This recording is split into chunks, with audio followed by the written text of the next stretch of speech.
Well, Robert, Happy New Year, almost. Yes, the same to you.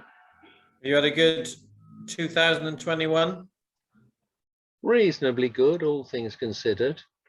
So we're here to talk about reading the Bible together and a new plan. As you look back on 2021, do you have a favorite book of the Bible you read? I think Revelation, Oh, the wow. pictures, the visions, is something you can enjoy. You don't always understand it.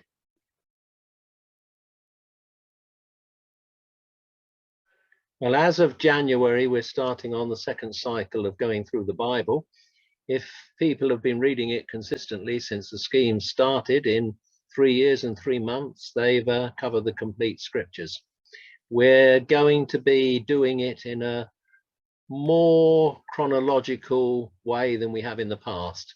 By that I mean we're not going to be reading 2 Samuel and then some months later being reading 1 Samuel, but we're going to sort of look at the historical books of the Old Testament more or less in the order in which they happened. And then with the New Testament, we're going to be looking at Luke and then Acts, both written by Luke, to see the panoramic view of the beginnings of the Christian church, from the birth of Jesus right through to Paul being taken as a prisoner to Rome. And then we're going to look at Paul's letters, and then we'll look at the more Jewish books such as Matthew, Hebrews, and the letters of James, and so on, and then finally look at all the works that are sort of written by John, the Gospel, the letters, and Revelation. But the idea is to have more of the New Testament. That's something that people have consistently said. They said there's sometimes we've done too many months of Old Testament. So basically the pattern is 1 month it's going to be New Testament, and then the next month Old Testament, and then back to New Testament.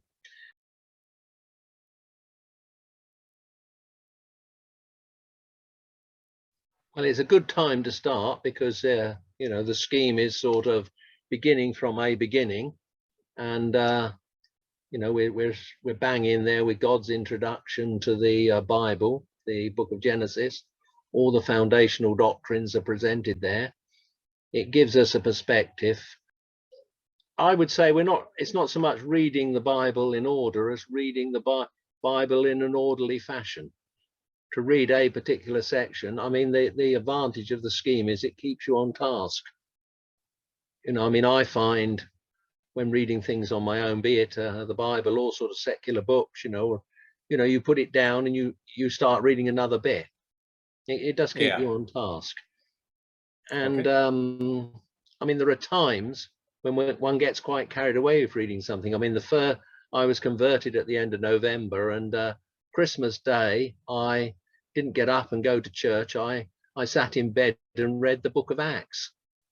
It's just something I remember, the excitement of, reading Acts in a modern translation. On that basis, I'd say someone who hasn't been following a scheme, but, has been soaking it all up and following wherever their whim and the Spirit leads them, it could be refreshing to slip into a scheme.